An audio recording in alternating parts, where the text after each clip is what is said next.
Now Congress has certified the results. A new administration will be inaugurated on January 20th. My focus now turns to ensuring a smooth, orderly, and seamless transition of power. This moment calls for healing and reconciliation.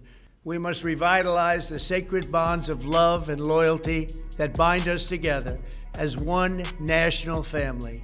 To the citizens of our country, serving as your president has been the honor of my lifetime. And to all of my wonderful supporters, I know you are disappointed, but I also want you to know that our incredible journey is only just beginning. Thank you, God bless you, and God bless America.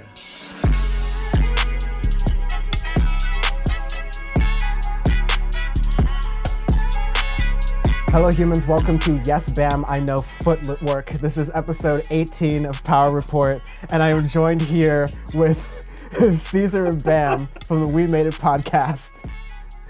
Hello. And also Sean, newly anointed, nicely cameraed Sean right here. Look at that camera angle. Look at that modest camera angle. Now we just got to get you some of Caesar's streamer lights, and we can actually get kind of going here. Yes, I got some extras. I just have a disco rave in the background now. That's the goal. Throwback to my college room. That was pretty beef. Many parts of it were beef. But it was a pretty, we started Power Report almost a year ago to the day in its original iteration as Political Report. And we remember starting only on during the big important stories, like back then it was the Iran strike, the first one of 2020.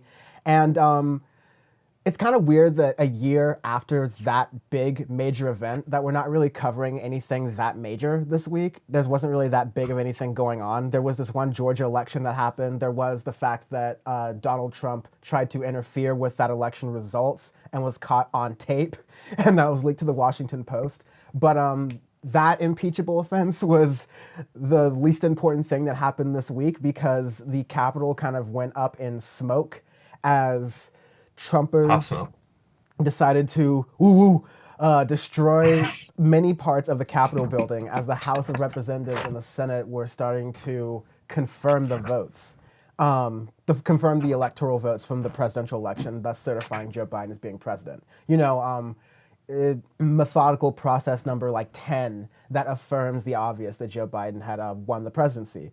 So with that being said, I don't want to kind of go into a big thing because I think we all know what happened. We're all like very glued to the internet as these videos were coming out. We're going to be talking about our thoughts as we're decompressing. And we're going to be talking about how other people are already trying to spin the narrative around these things as we usually do. But I kind of want to open the floor to how you feel about being part of the global South or one of those countries that America usually invades. As someone from the global South, I'm offended. I think it's kind of been like a weird week. I think I thought that when we were talking about doing Power Report before on Saturday, I thought the main focus was kind of be focused on just that video he did and hearing Trump saying, "I just need 11,378 votes. Where am I going to find these votes? Who got these votes from you? You got them." Like he's trying to bid them votes off.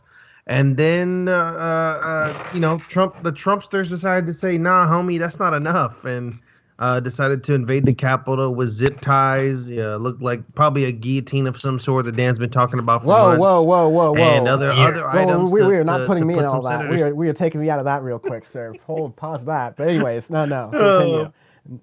Yeah, it's just it's been insane. It's been insane what's been going on. And I think my reaction is at first, I don't know if it was I was tripping upset or upset. I was just kind of annoyed because, the obvious one of the biggest takeaways I just got from watching that invasion or whatever they want to call it, Independence Day Part 3.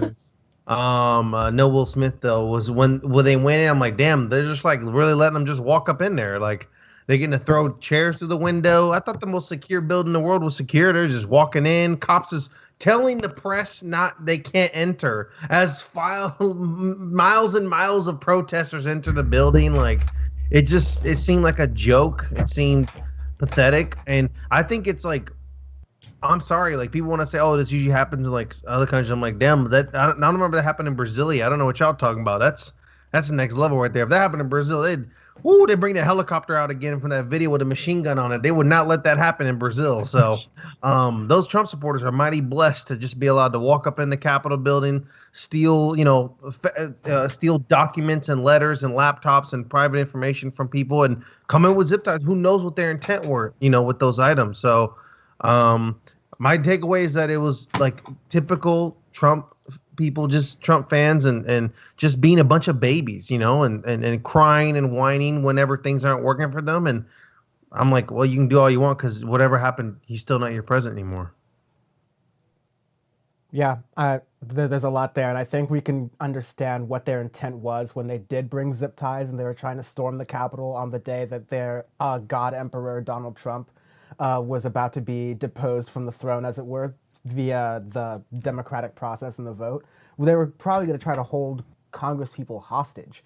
Something that, again, if these were, I think there's a comparison that's going on about what would happen if this were like the Black Lives Matter protesters.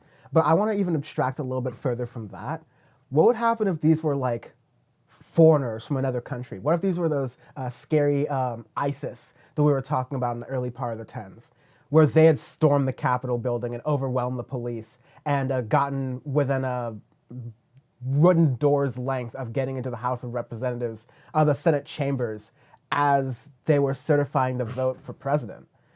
That would be insane, but it's a different ball game because it's a lot of Trump supporters and it's Americans. It's the issues coming from inside the House, and it's coming from the dominant class within American society. Not just talking about racially, but a lot of the people who flew in were like insurance agents and like real estate developers and people who were like genuinely well off but just hated the fact that their game show host was no longer going to be president. They were kind of going out in that way, and that was the grouping that they were working under at that time. So I want to get some other thoughts, if those are there, as we get Kumi Cam going. Bam, what's up? Yeah, like watching the situation, I was watching it live, and like as I'm watching, I'm just like, wow, like this really shows how much the police in this country support this madness. Like, and all of it's driven from conspiracy theories and just disinformation, misinformation, like all these ridiculous, heinous lies that can be perpetrated. And not even like just the ones now. There's like myths that are still out there that like are so much a part of American fabric. When you see people still carrying the Confederate flag, like that has some kind of relevance. But to see the police be complicit, like, and to, basically encourage. You saw some images where, for a little bit, the police are fighting back, but you can tell that they didn't necessarily oppose what was going on there. I don't want to say they as a whole, but like it seemed like the majority, at least like half, just didn't care. Like they're down. I would imagine some of those people in that crowd are police officers. We had some, really fast as to understand your point, we had some video of the insurrectionists taking selfies with the cops. And I think you're right. I think there were a lot of like off-duty police officers who were probably in that mob. There's that Spider-Man meme of like the KKK pointing to the Trumpists, pointing to the cops, pointing to like, it was just like everywhere. So I think you're absolutely right about that. Yeah, we've seen like over the past couple years, like so many police officers getting caught wearing QAnon stuff, regalia on their uniforms, or being on social media supporting stuff like that. So, like that's for me, like I wasn't too worried about like those people, like they are not actually about it. Because if you're really with it, like you're not gonna go in there and start like trying to take selfies and like you're gonna go burn it down. Like they got in there and got starstruck. So like they're not even like really about it. But the troubling part is not necessarily those people. It's like the people that actually have some power, like the police officers, who were totally okay with that. And yeah, I mean, and I don't want to, belabor like if it was these people, what would have happened? We already know, like we're aware of what would happen if it was other entity protesting there at the Capitol building. But those police officers, like, that's something that we like. That's something like across the board as a society, we really got to figure that out, how to get these elements out of the police. Yeah. Sean, what are some of Sure. your reactions? A couple reactions. One thing, this reminded me, like when it was all happening, it reminded me of stuff that happened during the Civil War era of the United States, where there's a place in Texas, a historical monument called Dead Man's Hole, where a bunch of Confederate sympathizers executed a bunch of Union loyalists unlawfully when they voted to, when that area of Texas voted to secede from the Union, and they took it upon themselves because they voted against what they wanted, obviously, and they hung them and threw them down a hole that is now preserved as a monument to all the maybe about 35, 37 people or so they did, to just because of a simple disagreement. But the thing was a vote. It was a vote, a democratic lawfully thing done, but they disagreed with it, so they took it in their own hands. It reminded me of that situation where, obviously, Georgia, the election, we already know that was certified for the Democrats. There is all of the conspiracy theories and stuff going for there's a plethora of information for that, but it didn't go their way, so then they go and storm the Capitol, which is insane. The other thing is, it was a direct coup attempt. Like, they tried to they stormed it to do their own thing, to get in and to try and get their guy to get back into power, which is a straight up coup. And I think that's so frustrating is within that, I don't know why more wasn't done to stop the people. It's very frustrating to see that happening when it's your own Capitol building. It's supposed to be where all legislation is done in this country. And no one decided to do anything really to stop it and stuff. It's insane. That's never happened in the history of this country. When we had to suspend a vote with the House when it was because of an event like this. And the last time that anything is comparable is when the British, during the War of 1812, when they burned the shit to the ground, because we were in war against them. So it's something that is unprecedented, and it's very, very concerning, and it's concerning to a lot of people too, people outside of politics and people who aren't really involved. I saw a lot of people online and stuff talking about it, which is good and bad. Bad because it happened, but good because now it's more and more people now, especially younger people, getting involved in the political process because of events like this, because of the 4 years of Trump and seeing all the bullshit that's going on. People want change, but they don't want to see this country fall apart like the way it's leading towards. So very disconcerting. There's so much shit that's going on that, yeah, I mean, it all started with the Trump phone call of like, hey, I need these votes, and then it escalated to all this insanity. So, and now he's banned off Twitter, which is hilarious. Yeah, you're jumping into a So, lot of things yeah. there, and we're definitely going to get into them. I want to get into them like in a bit of an order, but I think the bit you were Yeah. getting on that I think is really important is the fact that this is an incredibly unprecedented thing. We have some analogs in history to kind of go back to and think about this as something that happened or something similar events that happen. But this is unprecedented, where you have a president openly encouraging an insurrection, a months-long campaign that is ending in this act of violence, of crowd violence. It ended up in at least 5 deaths. Some of them are varying levels of humor as to how they happened. But the unprecedented nature of this event happening is something that is already trying to be glossed over in a lot of aspects of the media as it is right now. They're trying to say, oh, well, we can't compare this to the Black Lives Matter protests because those were riots and this was just like an upset kind of thing. Like, there's already all of this ridiculous spin going around that, and I have already, outside of the idea that the mainstream cable news media, where a lot of people get their information, where people get glued to these things during breaking news events like these, I've gone.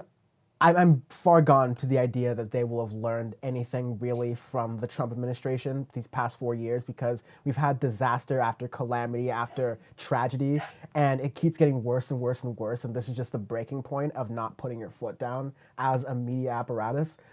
But it seems as though at this point that with only 12 days to go in Trump's term, or actually less now, depending on when this goes up, really like less than 2 weeks. Now you have organizations like Twitter, some Republicans, Facebook now saying, okay, now what Donald Trump has done is too much, and we have to now put our foot down because the things that Trump is doing to the country are fomenting chaos and potentially sparking violence. And because he has a propensity to do this and a likelihood to do this, we are going to make sure that he can no longer do this on our platforms. Or in the case of the Republicans, we are strongly upset that Trump has taken it to this level, as though he hasn't telegraphed he'd been doing this for the past 5 years, or that he would do anything like this over the past 5 years. So again, there's a rush to look like you were holding him accountable at like day 10. Jared Holt compared it to that one SpongeBob meme. We did it, Patrick. We saved the city, as the city's like burning down in the background. I think that's just, we can't lose sight of not everything. Like, we can't lose sight of everything that happened during this administration, but we also can't lose sight of how historically ridiculous this is. Just because we live in a moment and the moments pass by really quickly with social media doesn't mean that we can't acknowledge that some days are weirder than others. Honestly, I think that although I do think a lot of like this incident will be forgotten in a lot of ways, and although we're going to talk about him in a little bit, there's a lot of like a lot of the leftist media people that I used to follow that I don't. I went to go look to see their narrative on this, and they were barely talking about it.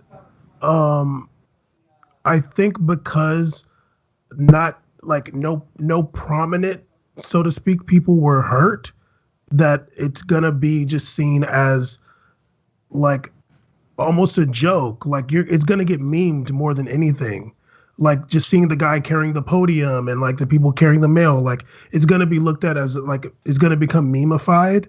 Whereas I think about it like if those politicians, those elected politicians were in that building when those people came in there, you know, it would, I mean, I honestly think it would have been a bloodbath, you know, and, you know, it would have been one of the worst days in American history as like a, you know, modern democracy or whatever.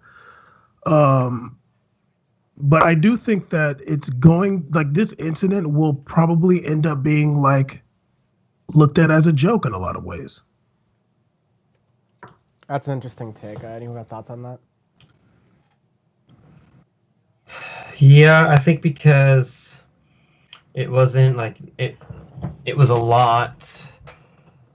It wasn't as bad as it could have been. That and there's a lot of stuff within the Trump administration that were quite unforgivable and treasonous and stuff throughout the 4 years of his presidency that have been overlooked. This could be another thing. I'm hoping it's not that can get overlooked or overshadowed by other stuff, or people, like as Bam was saying, people will forget this and it's not being like blown up as much, or the scrutinization of it needs to be harder on them because it's such an unparalleled event in our history that needs to be ramified of how bad it is.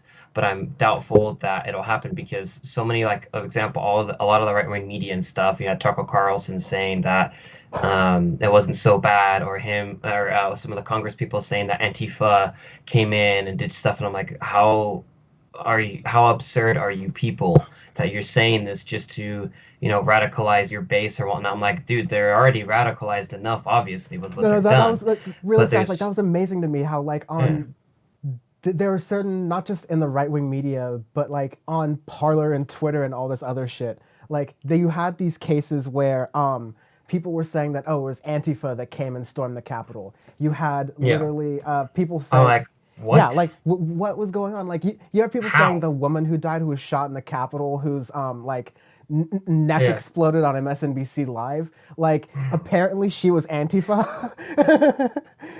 I'm smoking that Ashley pack today, and I'm letting y'all know she was not Antifa because I'm smoking that pack.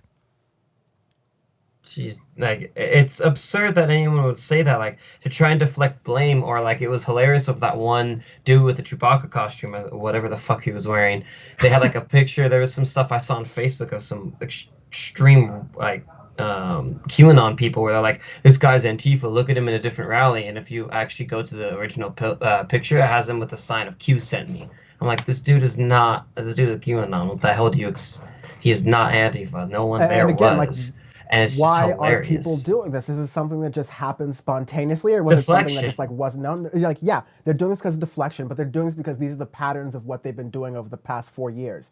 This is the chickens coming home to goddamn roost. Blame the left. Exactly. Of everything. Can I, this is like the same tactic, like, and not to go all into it, but like when Russia invaded Ukraine, they're like, oh no, there's no Russian troops. It's like, yeah, there are. Like, no, they're there, dude. Like, no, there's no troops. There's no Russian troops. Like, yes, we see them. They caught their ass in 4K. But it works. They caught their own asses in 4K. They were like live streaming it in the whole thing for their Patreons and shit.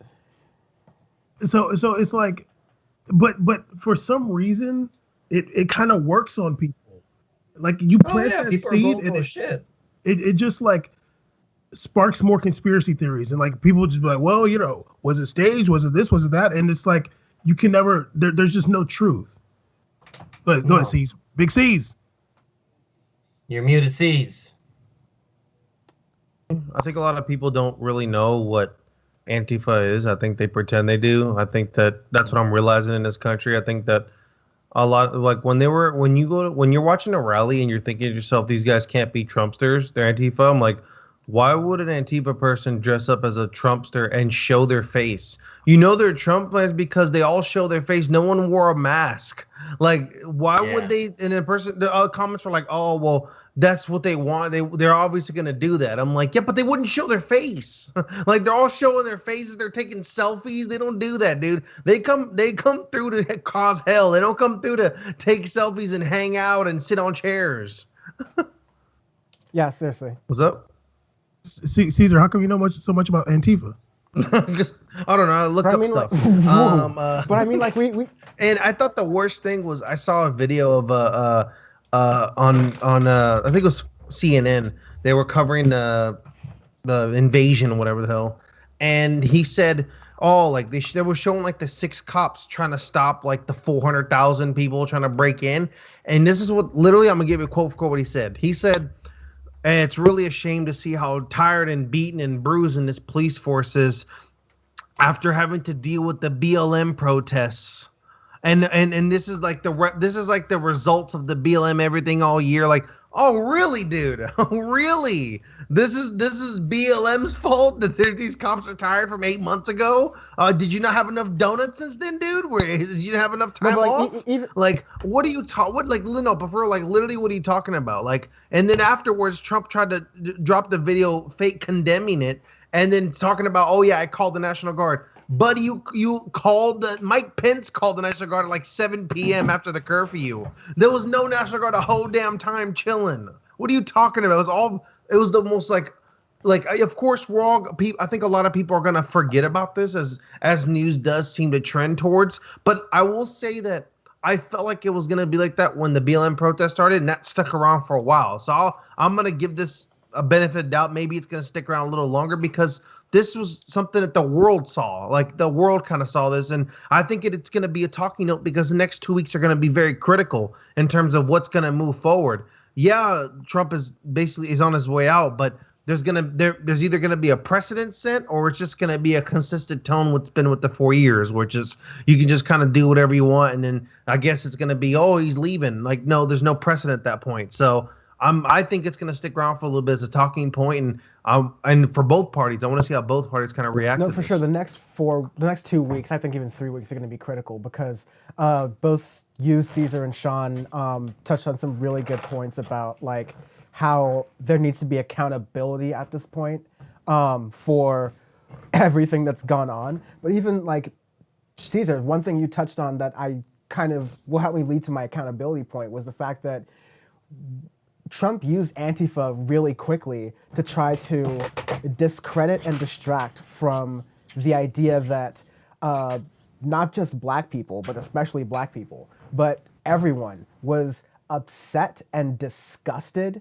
and distraught and angry and wanted answers after the George Floyd killing and murder. And after all those things were put into the light up around May, June of last year, people were actually angry. And so what do you do when people are angry at you? You make them scared of something else, which was something that we all sort of expected was going to happen. This is Republican Playbook 101. Of course, Trump was going to rip from that because he doesn't have an original goddamn thought ever going on in his stupid little fucking tiny ass brain. But the other leading aspect of that was Trump using Antifa and saying Antifa is this organized thing where they're flying planes all across the country. They lie all the time and they see what sticks because they've gotten away with it for years and no one calls them out on it. We've already established that. But the Antifa lie, the idea that it's an organized thing that is constantly going out here and there. I wish the left was I organized. wish the left was organized, but the idea that that existed was allowed to propagate through and continue through Republican rhetoric because it wasn't shot down. There were no decent Republicans to say like, hey, listen, I disagree with the idea of Antifa, but I'm not going to go into this idea of it. I'm going to say Antifa is this decentralized organization or whatever, where it's not really one person. No, they go in for the smear.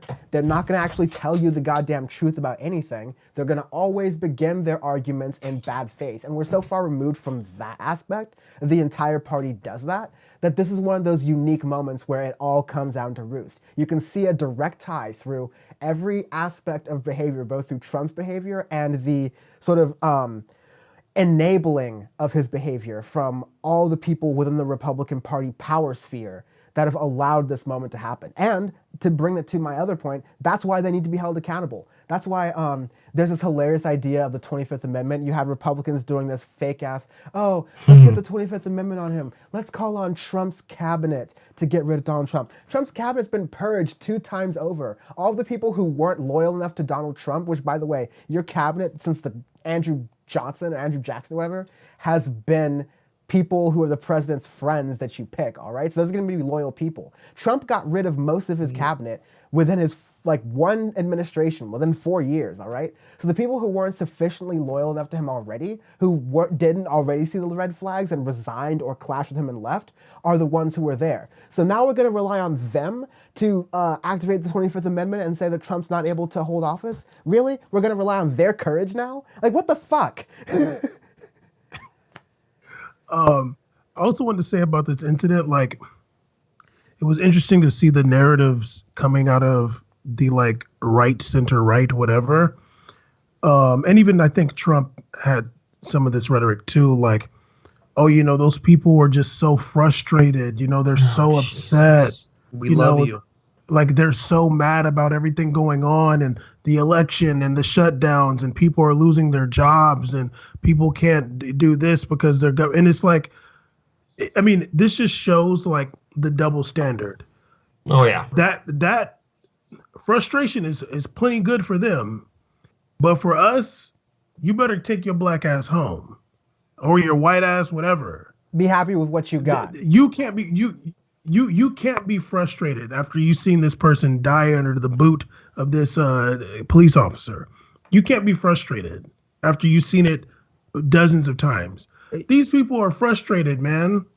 Don't you understand? That's why they might have hung somebody in the Capitol building. They're upset.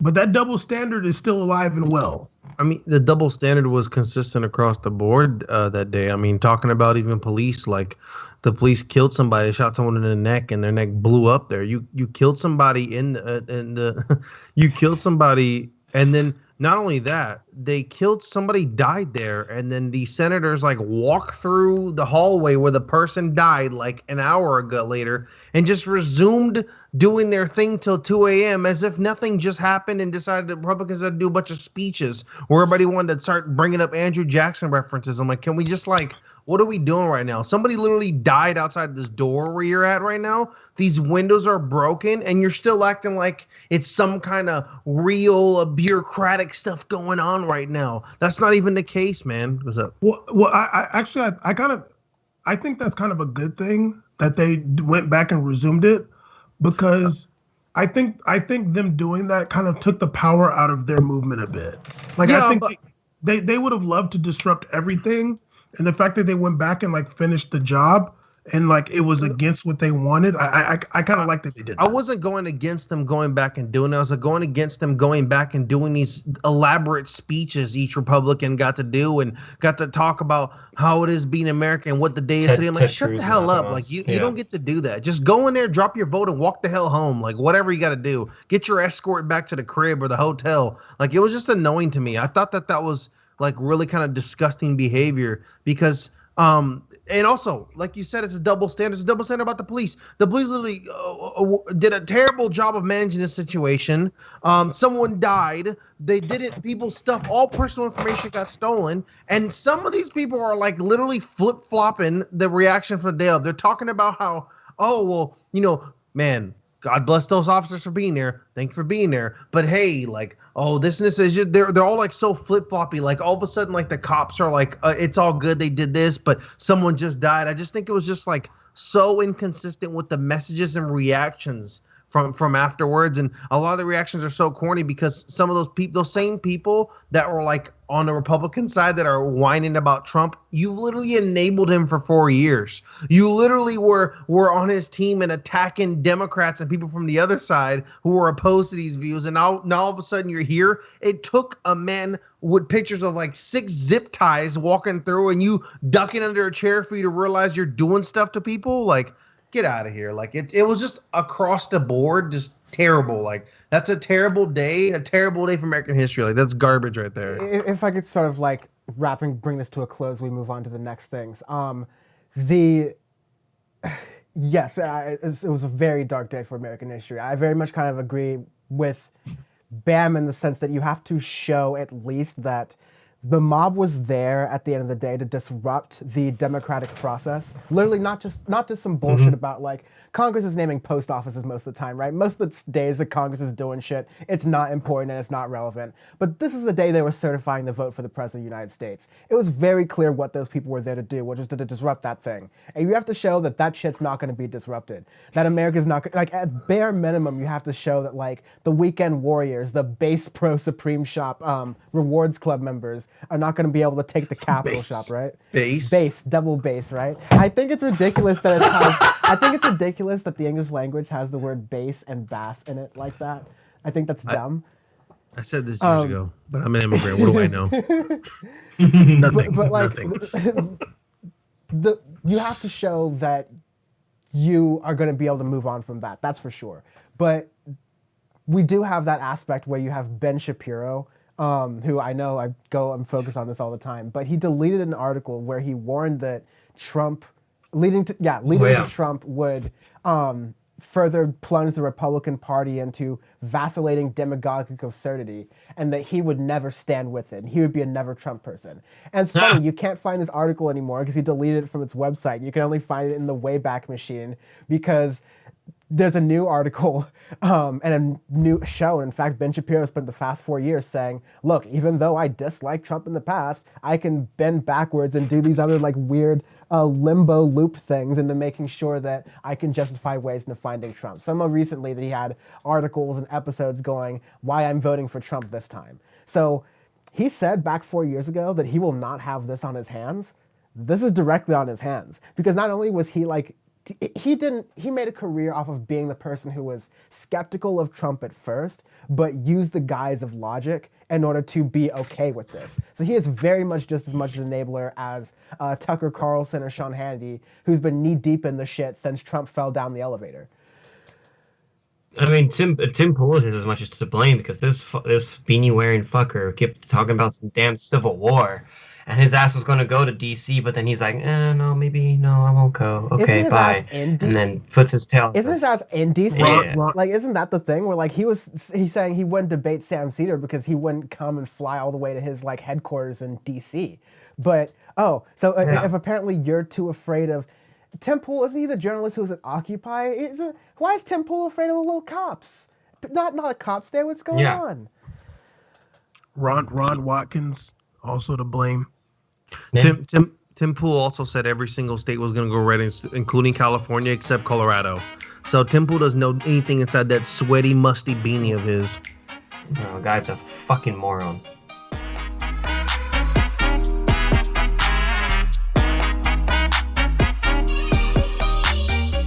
So the other actual thing that happened this week, other than Donald Trump begging like a man who's down bad for the Georgia Secretary of State to change the vote count for him, there's actually a major thing that happened, which a little ray of light in the dark clouds.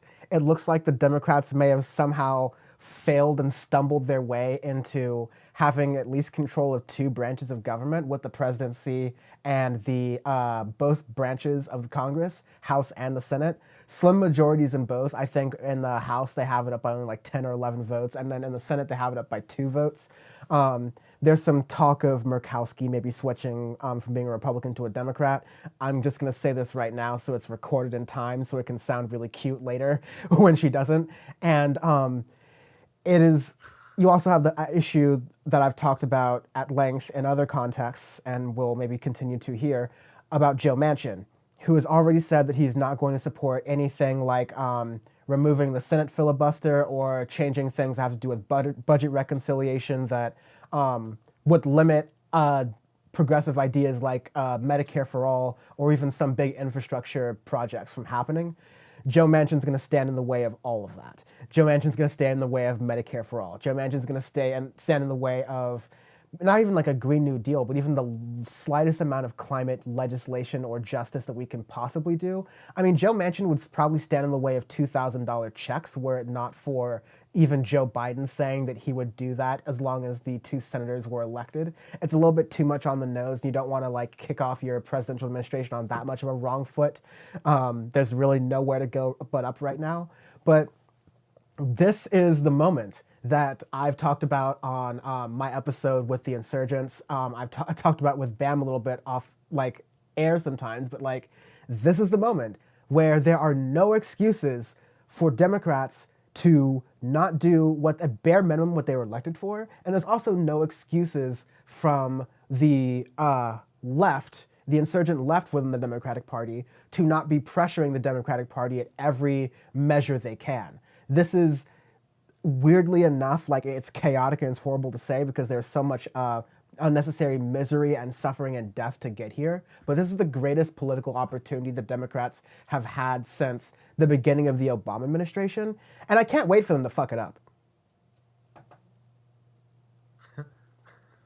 Yeah, so I'd kind of like just end on there and that kind of like monologue bit. But like, yeah, what are your thoughts about like just Georgia happening and like, yeah, how the Democrats are gonna ruin this?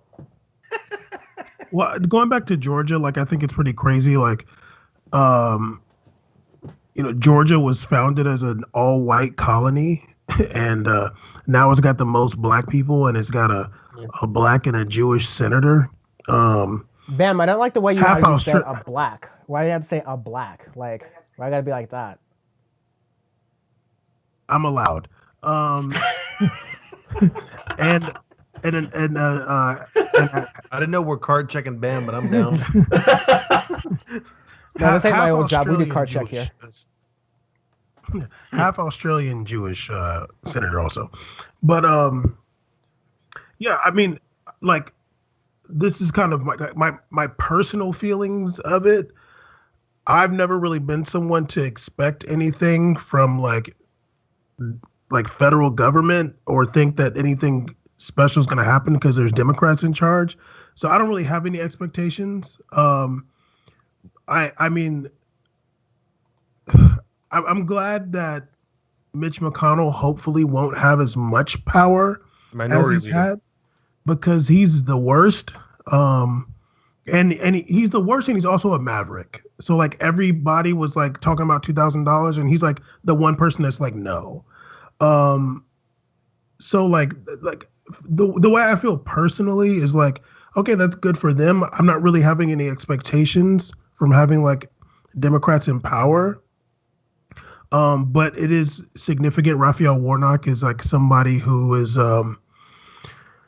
he's the pastor at where Martin Luther King Jr. used to preach, and these are pretty significant people. But on a personal level, I'm not like, you know, I don't have much expectations because of that. I'm a little bit on not as I'm not really aligned much with the kind of Bam is in terms of I do think there's going to be some more change with the federal government this time.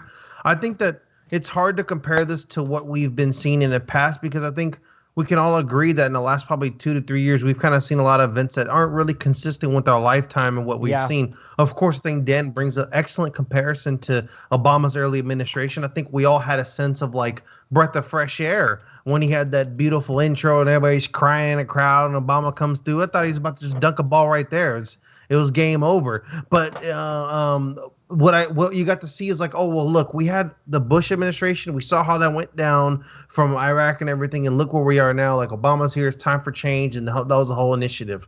Well, fast forward to now. We had probably one of the most horrific movie-like exits for a president in history. I mean, it's from at least recorded history. And Lord knows what it was getting down back then when it was just papers and And Pony knock on Express. wood, it's still in progress. Like we're still right out of the now, woods yet.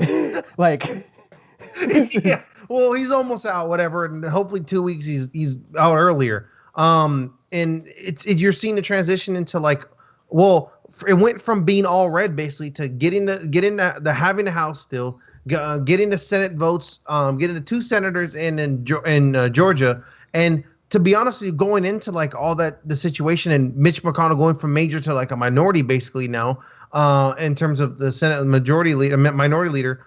The only other people I really hate there are still John Cornyn and Ted Cruz. Like those are the three-headed monsters I hate that are like running amok up in that Senate. So the fact that it is Democratic side a little bit uncomfortable with Kamala Harris being a swing vote, but it's all good. Hope she falls in line with a lot of the policies that we need to see fit. And I think that the Democrats have of course a good opportunity, but also I can only expect them to at least do 30% of what they could possibly do, because even if you roll out a 2K, I think that overall consensus, that would be a massive footstep forward for them just with like the public, American public in general. I think across party lines, I think people will be like, at least they did that. Like, I don't like Democrats, but hey, at least they got me this 2K. Like, that's something, because the party that you had didn't get you that. The party that you were like before, maybe if you weren't Democratic, got you 600. So, and what 1,800 maybe the whole year, because if you got the 1250 before, whatever. So it's good to see. I think they can make a change, and I don't expect a ton of policy. I don't expect, of course, the fracking stuff, all this stuff going on. Yeah, as on the left side of the Democratic Party, we can only expect so much from the Democratic Party to pressure them to change. But if they just start off with just really kicking off with the IRS to get those stimulus bills out and upping, maybe even increasing the unemployment up until May or June instead of just March, just on a foot going forward, they can do their usual filibustering and doodling around as long as they get that done first. Just get that on the table first, then play around wherever the hell you want to do afterwards. Does the resident fan of Kyle Kalinske have anything to say on the matter? On whether Democrats can be strong or not? Well, first, before getting to that point, first off is I'm glad that also from Warnock won, because Perdue and Loeffler are two giant piles of pieces of shit.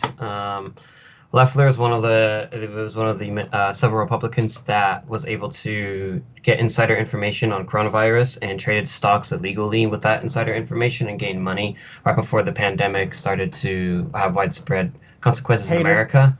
And just, no. And then Purdue I just want to break down really quickly for the audience. Insider trading, it's understanding when a stock is going to go up or down and before it actually happens, and using that information to benefit from that. And so Purdue's family, Martha Stewart. Purdue's family did that shit while running for the Senate in Loeffler. Georgia. Yeah. Oh, sorry. Yeah. Kelly Loeffler. Yeah. Kelly Loeffler and her husband did that. Yes, and then David Perdue is a frantic anti-Semite because he kept running anti-Semitic ads against John Ossoff, like making his nose seem bigger in ads and stuff, and a couple other things that were pretty horrendous. So I am glad that they're out and fuck them on God. Other thing now, going on to the main thing of now Democrats having relative control of the Senate and House and presidency as long as Uncle Joe is, still vibing. Um, there the big thing with this is now they have nothing else to blame but themselves for the next couple years, because the thing with Democrats over the past for a while now is that they'll always deflect blame of why they can't do things. They'll deflect of, oh, we can't do Medicare for all, or we can't do this, we can't fight these guys on this because we don't have control of this, or blah blah blah, or we're pussies, who fucking knows. Whatever, there is nothing else that they can blame but themselves for a long time now, and we have to get on them about it. If we want something done, you have to go and really get on to them, or else they're going to keep doing their neoliberal ways of just tiny little micro transactions. Thank you, EA. Of reform of these tiny little things that really do nothing in the long run. I mean, Obama was supposed to be this great leftist, but obviously he was a neoliberal corporatist to the heart and core, and all those policies of basically the 90s style of Democrats is not changed. And it's stuff that now we have some younger voices, obviously some more leftists and stuff that are getting into politics, which we'll tap on a little bit later on. But it's a step in the right direction. It's nice to see Georgia going that way with now more people. I mean, the black voter turnout was insane. There was so many people that went out to vote in the runoff, which is good to see. More again, it's going back to my point earlier in the podcast of more and more people are getting into the political process now because they're fed up with what's going on in the government and seeing all the shit that's going down. So those are the things that are nice to see. But now I want to see the Democrats actually do something. Do I think they'll do anything? Probably not, because they've had power like this before and they've done jack dick with it. I mean, under the Obama years, they gave massive bailouts to the institutions that started the great financial crisis in '08. They still continue to drone and bomb and all this stuff in their foreign policy stuff, and they haven't changed much in that. So, but hopefully more stuff will come. So get on them and tell Nancy Pelosi to stop being an asshole. I was gonna say worse things, but I want to get to a point really fast because, like, what Bam opened this up with is that, like, yeah, I don't have any faith in Ossoff or Warnock to be particularly better politicians than anyone else. And I, like, largely agree with that point. I have no faith in any politician, even the ones I like. But the only thing I see, like, I really only see the Democratic elected officials as empty vessels for power. And I see some of these, I see all politicians as empty vessels for power. And that if there are politicians who are easier for me to pressure, I see that as an advantage. And right now, there are more politicians who are easier for me to pressure in power than there have been, or easier for people like me to pressure than there have been in 10 years. So that's what I'm about. I don't think they're going to agree with me. I'm probably going to fight with them, and, like, chances are I don't get the exact thing I want, but me not fighting and the left not fighting more broadly and being loud and being adversarial over the next 2 years is not going to get any of our policy agendas or our top priorities even looked at, let alone passed. Because we face enough hurdles in front of us, even if we can get past the Democratic Party and what we want to. Because there's the Republican Party, there's all the legal challenges that are going to come from all these different things, because the judicial branch is still flooded with conservative backing. But dealing with the Democrats is just step one, and I'm glad that we have a better fight. This is just that one time where, like, yeah, I wasn't happy during the end of the election because I was waiting until the inauguration and I wanted Georgia to happen. Now I'm a little bit better because we have a more actual, like, possible fight, so we can do things like force the vote, or at least strategies similar to force the vote, and isn't just a complete fucking waste of time.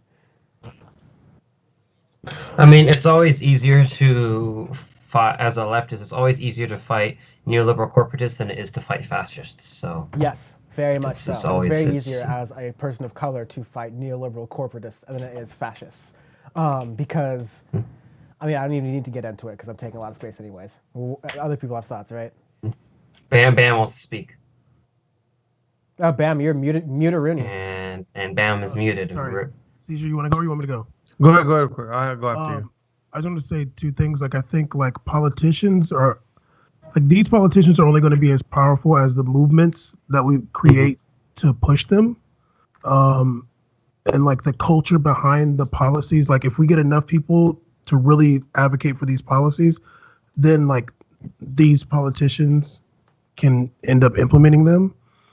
And I also think that this might be a good opportunity for leftists to push the Republican Party, because I don't know why we have to just push the Democrats. Oh, well, I mean that's a damn easy ass question, because the Republicans are not receptive to the Democratic Party. The Republicans have not. I mean, the difference between leftists more broadly and let's say a different demographic, like say the Latino population, speaking, and the only time I really ever want to, speaking of the population as a singular voting bloc, is the fact that Republicans can, for like as far as the Latino voting bloc goes, Republicans and Democrats have fair game over that, because you have conservative Republicans, you have conservative Latinos, right?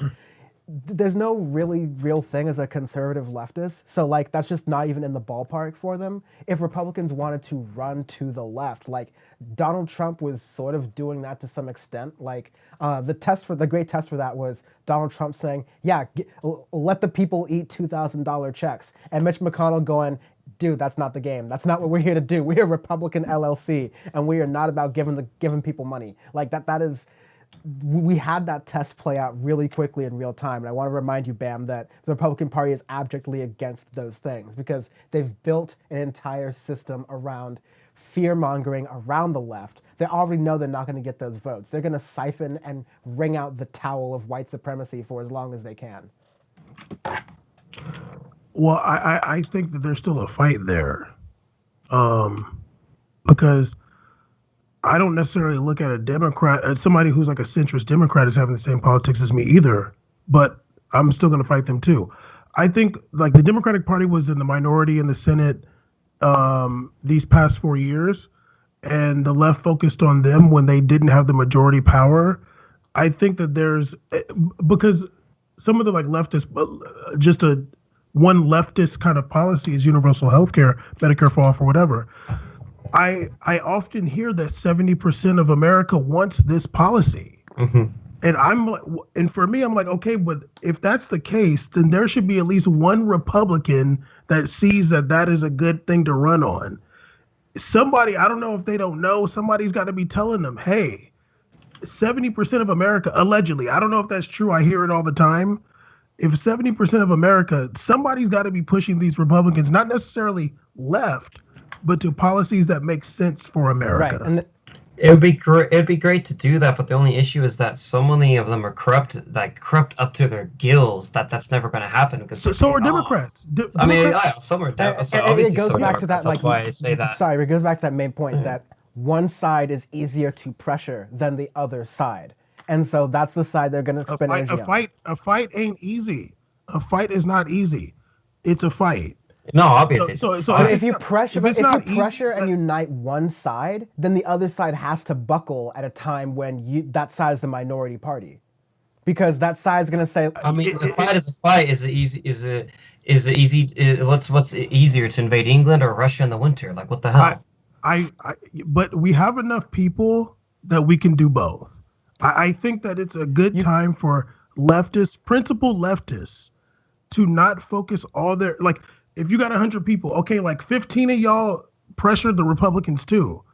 Like, we can't just focus all our energy on Democrats. There's a whole nother party I think there. And like, so sorry to interrupt, but I think like to capsulate your point, because I understand what you're saying, is that now's a great opportunity, strategy-wise, looking forward, that now that we are in this new position, we know Medicare for all would need at least 60 votes to pass the Senate, to go past the filibuster and budget reconciliation and all that stuff. What's the first Republican in our way? Democratic Senator Joe Manchin. And like, I'm sorry you just said, let's start going for Republicans, but that's the most conservative Democrat, for example. That's the one in West Virginia. Yes. That's one that's very easy to replace. And that's also another one that Republicans are going to read the tea leaves on and go, okay, that's Joe Manchin, and he was the dumbass martyr. So if the Republicans are going to take on your idea, Bam, and decide to start accepting further left policies, albeit watered down policies, like we start to move the Republicans to Mitt Romney's healthcare plan, while the Democrats are starting to move more towards like a Medicare for all thing, Obamacare. then like Yahtzee, yeah, that's a good idea. But I think that still comes down to picking which people you are fighting and picking smartly for that, and being strategic about where that goes. But what I'm saying is there's a lot of people, and like we don't have like we got a lot of people, and there's these like we don't have to just focus on the Democrats is what I'm saying. Also, like it's not necessarily the Republican politicians, it's like where like the places where like their constituents. We saw these counties and stuff flip in Georgia. You get somebody in Mississippi going out there, getting people registered to vote, getting people to understand these different policies. That'll do something too. Like going into these like red counties and cities and jurisdictions and saying like, hey, like, you know, since this magical 70% of people want Medicare for all, like they got to be in those counties too. So yeah, like we can do both is what I'm saying. Like we can focus on pushing all these Democratic centrists, and we can also put some energy in getting into some of these red jurisdictions like they did in Georgia, and not necessarily pushing people left, but pushing people to like sensible policies. Yeah, because if you frame it as, if you explain what a universal healthcare system is without saying Medicare for all or single payer or socialism, you don't have to say any of those words. You just say, hey, do you want a system of government where you don't have to worry about the medical bills? It's pretty fucking simple. And if you explain it that way, then you'll have that 70% of people. Because when you frame it, because obviously a lot of taking polling and stuff is a lot of framing. So a lot of the right-wing think tanks and stuff, they frame it like, do you want socialized medicine? A lot of people will say no. But then if you frame the question a different way of like, hey, do you want a healthcare system, again, where you don't go bankrupt in, where you don't have to worry about bills, or you can go in and all this other jazz, then people are way in favor of that, which obviously is a universal healthcare single payer system. So if you get that out and that information out more to the masses and stuff, which is slowly getting there, then that's one way to swing more of these right-wing people into pressuring their representatives in the Republican Party. So that's, I understand now what you're trying to say now, Bam. And that part I do agree with, because I always say, try to be reasonable with these people and your left things, but don't frame it as a left position, because obviously as a resident socialist, everything I do is very extreme, but I'm not going to frame it in that way because people already in this country already have a negative connotation of a lot of these leftist ideas. So if you frame it in different ways that people you can explain it to them and they get an idea of it, then you can they can start pressuring the members of their own party. Seize. I forgot what I was going to say. Sorry, I love you though. And Sean, for the record, like you don't get to claim to be the resident socialist. I'm literally wearing the Democratic Socialist Social Club sweater for a reason. That's Democratic Socialist. That's some bullshit. I'm wearing a socialist country sweater. Yeah, there we go. I'm trying to free Hawaii. Let's go. Take them damn telescopes off my island. We want to listen, be I'm not going to put Caesar on blast. I just let him get his points here. Also, I thought I was like thinking of a good way. You know, they could also framed like when they were talking about like hospitals and healthcare. People say, "Oh, well, I don't want Medicare for all because I don't want like the hospitals would just be super packed," as if they're not already. You could just be like, "Wouldn't you want to pay for healthcare that could provide to you faster times into your own favorite doctors and practices?" Yeah, because if you do Medicare for all and you do these programs, you can actually pay for higher level healthcare insurance that people aren't going to be as willing to do because they'll be receiving free. And your favorite doctor at Hogue or whatever is going to be easy access to get in because it's just, we can just go to the free spots if you want to, and those will be more expensive. So thus, in theory, less people will be there. I think one of the best things that the Trump administration, the Republican Party has done in the 4 years is they do an excellent job of communicating to their base. They do a great job of whether, of course, it's not accurate or it's a bunch of fallacy or lies or even racist at times, but they communicated effectively that unites the whole party. And if people don't fall in line with that, what happens? It becomes a musical chair. You're in, you're out. Mike Pence in one day became public enemy number one. They don't care about flipping on somebody. So I mean, obviously these people are damn near radicals or insane. But I'm saying, like, I think the Democratic Party could take a lot of notes into how things, how communication was sent out, you know, and how they're able to talk to people. Especially what Bam brought out was my favorite point, is talking about, hey, look, we saw Georgia flip not only blue for presidential, but also for the Senate vote. They both their seats for the senators are blue. I mean, they're right there in that middle of that red South. Anybody over there is willing to flip at any time, especially that I know COVID-19, as cute as Florida thought they were, COVID-19, I'm sure hit a lot of those communities harder than we even ever know. A lot of those regions in Mississippi and others in the South have a lot of socioeconomic issues. And I'm sure if you talk to them and had the right people speaking to them, they would be willing to go along with the party that is more in line with helping them, not helping their businesses they work for, not helping the companies they go to get healthcare coverage or whatever, but helping them as people, as individuals. If that's communicated to them, I think you could see a flip, or even a change in the county might set the precedence for the future. Look, the prophet Rahm Emanuel has this really good quote out there that I want to emphasize and get out there. He once said, "You never let a good crisis go to waste." and I think that's a really good point here. And like, it's an argument that, of course, fuck Rahm Emanuel and his entire family. I don't really mean that, but the idea there is something that friend of the show Jimmy Dore has been kind of pointing out to for a very long time, right? That we are going to have to, why did I take that camera?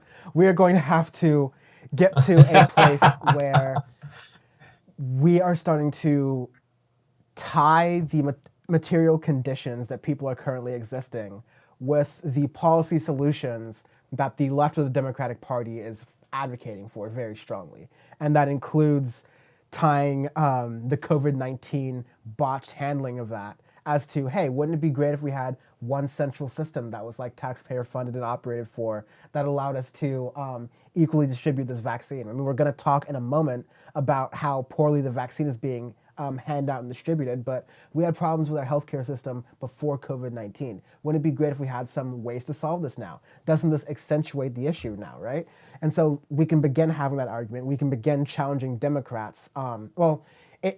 We can't put the cart before the horse. We have to remember how this goes, because I think we're a lot of us on the same page on the show and the broader left. First, you have to make a thing popular, which it is, but then you have to provide the pressure. So you have to go out and do like a campaign with people and say, this is a thing you like, this is a thing all of your friends and neighbors like, this is the thing that would help all of you, this is who's against it. And then those people are immediately activated to start to put pressure in increasing numbers on politicians of all kinds, ones who are moderate Democrats, ones who are moderate Republicans, to do this thing. And then all of a sudden, the people who can potentially throw them out of office in 2022, which is looking to be a pretty bad map for Senate Republicans, this could be an opportunity to kind of tick all the boxes. We're pressuring the Democratic Party from the left. We're passing Medicare for all, which is popular. We're getting Republicans to maybe turn, and maybe if they're not on our side or maybe we can't trust them, they're at least advocating for better policies that'll help people in the long run. We can get all these wins done if we just actually, I think, focus as a coalition and walk and chew gum at the same time. But hopefully we don't need some more Twitter discourse to distract us from that actual goal we have that is more within our grasp than ever. I heard Jimmy Dore and I perked up. Yeah, it's about time. I mean, like, this... Can we go in or what? I'm fucking waiting. What? Let me loose. Okay, let me just say this off top. Jimmy Dore, you're a coward. You're a clown. Is this about... Am I going in on Jimmy Dore? Am I going... Go get him, dog. Go get him, dog. He's a disingenuous,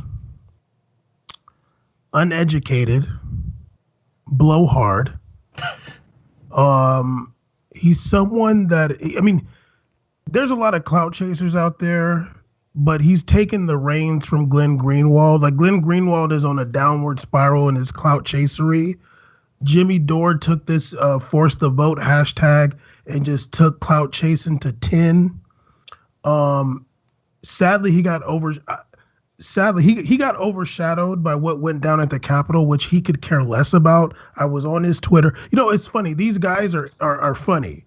What they do when they like really care about something is that they actually tweet about it, like write it out. But you can tell when they don't care because they just retweet somebody. It's Cap and it's Fugazi. I'm onto it.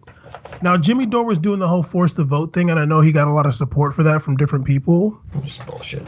But for me, I'm not going to be taking like direction from somebody. I like it sounds hot, but like I know that you actually don't even know how government works. Like I can't take you serious unless you can sit there and tell me how these things would actually work. It isn't just like you just show up and say, "Hey, I want to do this thing," and it's supposed to get done. It does not work like that. And the fact that he gets to go on his show and trivialize the political process just to wind people up and like play to people's emotions, that as a person who like takes things serious, it bothers me.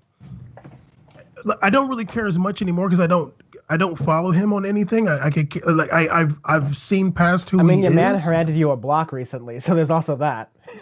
Yeah, and he blocked me, but I wasn't following him then. I would just like reply to his tweets and talk shit, but wasn't really talking shit. I was being obvious about who he is. But I mean, it's just like it sucks because, you know, there's always this narrative about like the American voter. You have to like dumb things down for the American voter. Like it hurts my heart, but like it's often said like the American voter is dumb and they just don't know. You got to make it very simple. You got to sloganize everything. And for somebody like Jimmy Dore, who pretends to be a progressive, pretends to be on the left, he's doing the same thing on the left. Like you're trivializing and you're sloganizing things that are a little bit deeper than you even care to learn about. You're lazy. Like you like it's just so much cap in your rap. I just can't. Either way, the force the vote thing, the people that he's been courting these past 5 years, he's been courting those Trump supporters with his videos and his YouTube. They got even too real for you. When you're dancing around, you know, just spent your last 4 years talking about Nancy Pelosi, Chuck Schumer, and AOC and Obama, your whole last 4 years, Trump can go assassinate somebody in Iraq. Trump can completely botch COVID, lie about COVID. You never even cared. Okay, you're trying to court those people. Those people turned up on you, and they wouldn't have stormed the Capitol building. If you were real, you would have been there with them, actually. All these complaints you got, if you were real, you would have gone there with them. You getting super chats? Fuck boy. I'm done.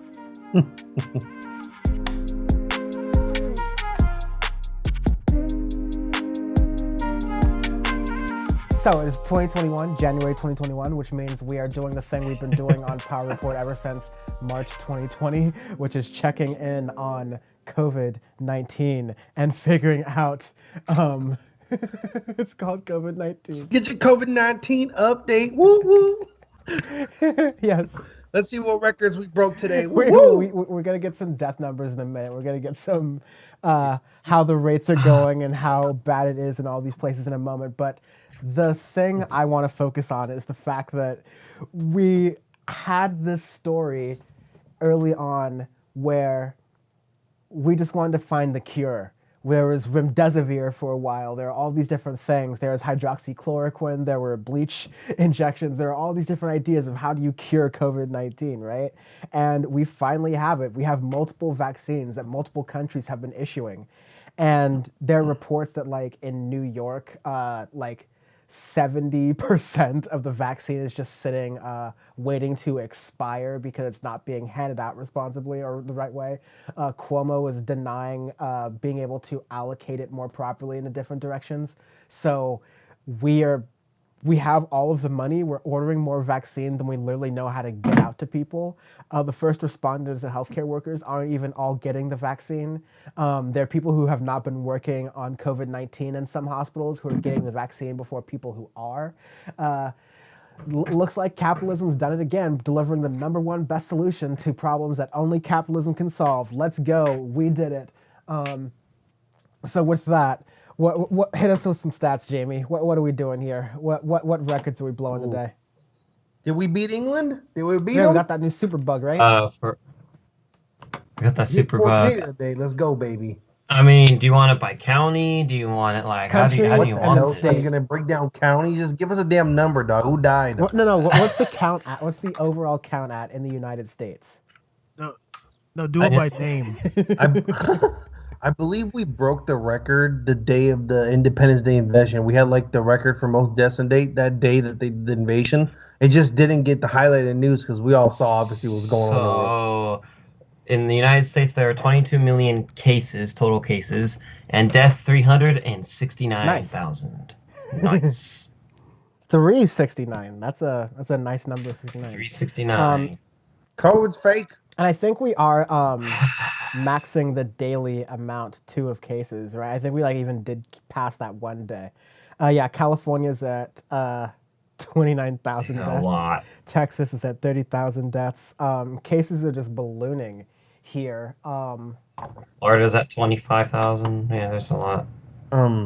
I thought that you brought up a really good point. I thought that's one of my major gripes, and I thought the distribution of the vaccine has been really piss poor.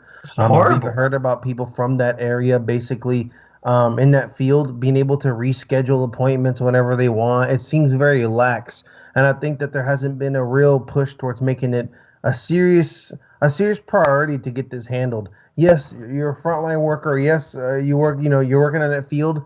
It's a priority for you to get this. It's not like, oh, I can get it if I want and all this. And I think that that's been kind of course, we've seen capitalism takes over. The cool doctor that does surgery doesn't involve with COVID, but he's so cool at the hospital, gets it before some of the nurses do. I think it's been handled terribly. We've seen what the second strain is doing in other countries, such as China going back on a lockdown, England shutting down, and here we are just dilly-dallying. And because we have so many damn QAnon conspiracy idiots in this damn country, that there's still a lax feeling about COVID-19, but real people are dying in these streets. I know we're joking and sharing a show, but real people are dying here, dude. Can we just get this distribution properly? I don't know what's going on at the veteran. I haven't seen the veteran stadium, Sean, but they used to have COVID testing available free all the time from the city of Long Beach. Mm-hmm. You're not able to go there anymore because they shut it down. I'm assuming they're distributing vaccines in that area because it's all these massive lines of cars or something. Mm-hmm. So I just think that it needs to be upped. That me and Bam also we're looking at what local areas are going to be distributing vaccines in terms of grocery stores and stuff in the area. It's all done. It's all been planned just as the stimulus was. It's, hey, we did it, but we don't know what's going to be rolled out, but we did it, and some people got paid, some people didn't. Just America kind of really stumbled on their own feet with 300 million plus people. It's really unacceptable. Honestly. If I could go Caesar. in really quickly, just to give some statistics, some alarming statistics from Healthline. As of January 6th, 21.5 million doses of the vaccine have been distributed, but only 6 million people have received even just the first dose. Meanwhile, Israel has vaccinated 20% of its entire population. That's less Insane. people, but remember- that's still... Except for people in Gaza Strip. Well, I said people, so that's implied. Oh. Yeah. Hey, come on, man. Dog. I'm Come out. on, man. I'm out. Again. I remember Gold in my ear said that Arabs are crocodiles or something like that. Jesus Christ. Oh, shit. Bolsonaro said Brazilians are going to turn into crocodiles, so we're all family here. You remember this last episode? I told you I want to go take that vaccine in Israel. I know it's going to be Yeah. fast and ready. You're Boom. right. They're giving it to They everybody that's not preserving them vaccinated. population. That's what they're doing. They're like, we ain't getting no more Israelis going to get Part of COVID. birthright, If actually. you're an Israeli in Israel, you're good. I mean, going back to what Caesar was saying, like we do have a lot of issues with bureaucracy in this country. Like, sometimes it's just like such, like we got problems with bureaucracy, customer service. supply chains. Like we end up having so many issues with that a lot of times, where like if it's a centralized, that sounds hella communist, but Hey man, hey, hey, if hey, hey. if it's like a centralized, I mean, for something like healthcare, it's like this is like the key to life. If it's something centralized, it's just a lot easier and streamlined. Um, and like, yeah, you look at like other countries around the world, like it's just like, okay, we got this many doses, and like we're starting in December.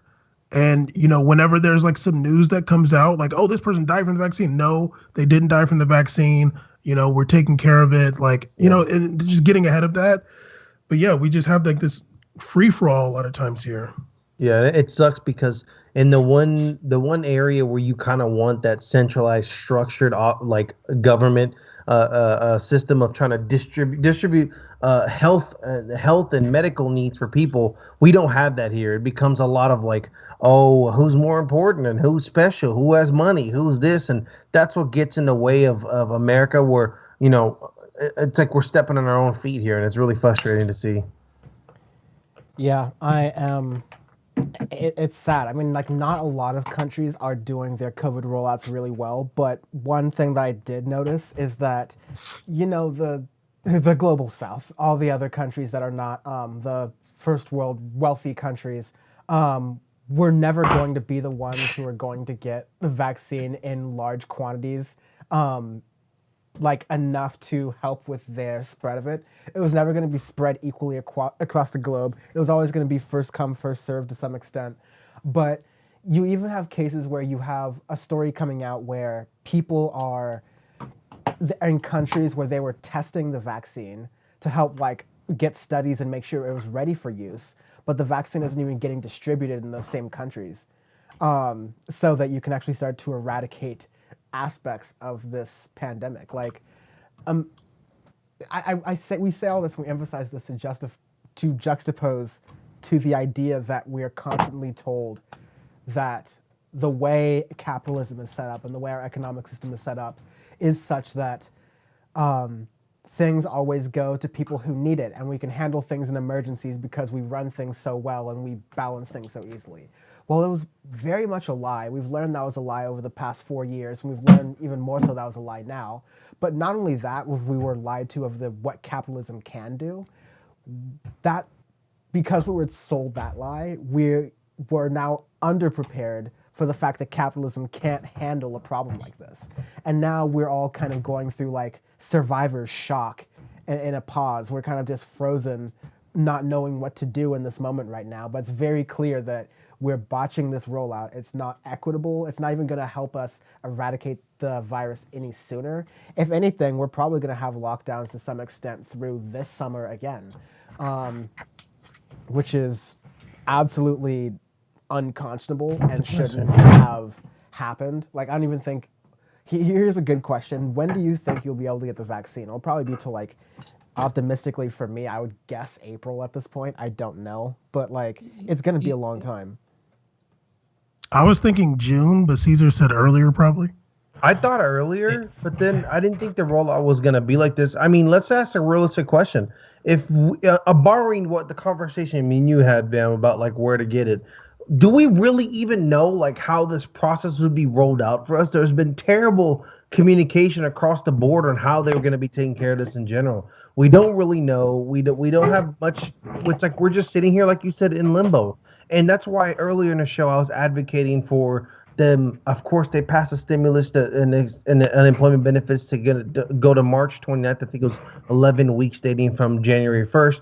But it should go farther. It should have been a 6-month era into stimulus, because it seems like if this is what the rollout's going to be, if this is how it's going to go down, it needs to go all the way to the summer, because we might lose another beautiful summer again to this. We super are. So Yeah. you say April, Dan? Caesar said March. I did say March, but I'm not definitely thinking not believing until anymore. it depends on your healthcare provider as well, because everyone's fucking different, because private insurance. I know, like I have Kaiser, that like they have information and stuff on it. I need to read up more on it, but I'm probably not expecting until the summer for the majority of Kaiser's people. useless on even getting So me June, tests, July. let alone information So on the vaccine, and they have been useless this We'll entire forget time. you guys. I'm getting in March. So yeah, I'm not really optimistic on it in either context. I'm getting in March either way. None of y'all can stop me. fair. I'm gonna suck it out your arm. Whoa, and that's gonna be the cold open, and we're just gonna like begin. And you might need like a little blade right here to just like push that blood a little bit and then just go and. Oh well, why are we breaking down how to suck vaccines out of my arm? Can we not like go into like a whole process into this and just end the show or what? No. Now there's weapons here. I think we're good on this episode. We're ending on a very violent note. Well, are we? I mean, this is don't know if America we're ending it. 2021, and yeah, we are kind of like wrapping near the end of the allotted time, Caesar's billable hours, because union and all that stuff. But Amen. And use union break, dude. this is going to be a very interesting year with Power Report and all that stuff. I'm going to have great interviews that should be coming up down the pipeline. I know I promised last year, but this is, hey, new year, new me. So maybe we'll be more reliable in that regards, and also scheduling people is just very hard. But it's going to be interesting to see how Joe Biden's administration kind of begins and kind of tackles all of these different things. And like I said, I'm just waiting for them to fail us in some way. I'm just Please. I'm hoping that people don't forget Trump. Just like we didn't forget Obama, do not forget Trump. Amen. And I think that if anybody's here really listening to these concerns they have with Trump's account being shut down and stuff like that online, just know you can channel that energy to more important things in the world. There's a lot more going on in your life that matters more. Maybe even picking up your dog poop or cleaning your cat litter is more important than worrying about Donald Trump's Twitter being taken away. Let's treat it as how we should have treated it when he came in. Just ignore the guy in that sense. It doesn't matter. I blocked him and I muted him first, and I blocked him 2 years ago. Just that's the best way to approach it, because now that he's voiceless, let's keep him that way. I don't want to hear from this man unless he's around security and they have like a talk to him through like a window when he has a speaker. He has to press a button to speak. No, I'm down. Then he can talk after that. We smoking on Trump's Twitter pack tonight too. Yeah, I'm about. Power Report. But the memes are funny though. Oh yeah, memes are great. Oh, the memes are fucking hilarious.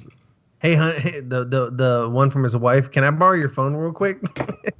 Also, The one with the kid mowing the lawn is pretty funny too. Yeah, the mowing lawn one's a can we classic. talk about how Ted Cruz is a blueberry ball sourpuss bitch for like still going this far into like the Donald Trump? Come guzzling fucking cuck, dude. Like, there's literally no my idea. God, dude. Like, I have Jesus, no Sean. idea how Ted Cruz can be this much of like, simp is too much of a high honor. He's like one of those like court gestures who entertains the queen by squeezing his balls with like chainmail in the 1500s, because Ted Cruz gets off from public humiliation, and it's very clear because no one else would, besides maybe Josh Hawley and his like wild ass, but he's just going to be the new Ron Paul of the Senate, but like the Ron Paul of the House, but like no one would jump on the Titanic that is Donald Trump's ship right now willingly unless they truly hated themselves.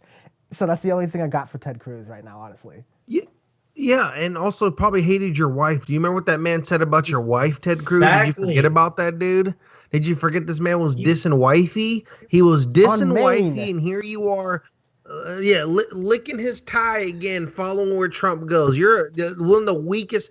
Imagine Texas. The mood of anybody who meets a Texan, like they're the coolest people ever, right? Big Texas, this and this, and you got Ted Cruz and Johnny Boy over there as your senators. That's the major L of all time as your senators.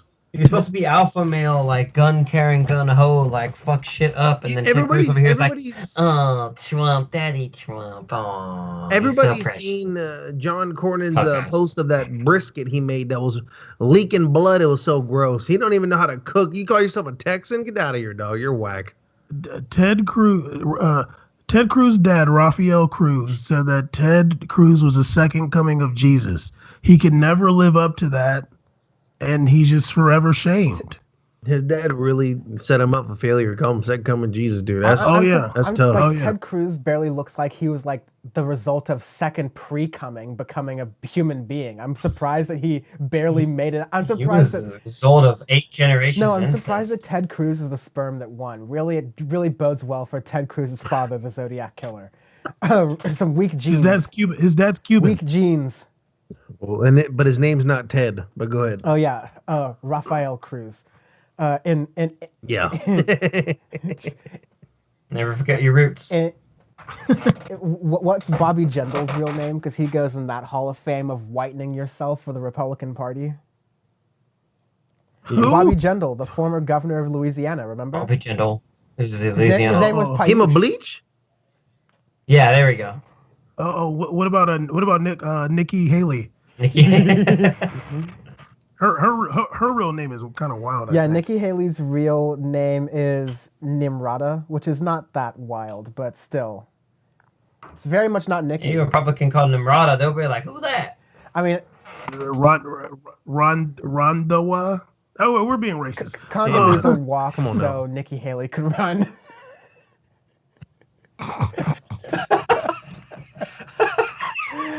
This has been Power Report. Power Report can be found on Instagram at powerreport.world, on Twitter, Power Report WRLD.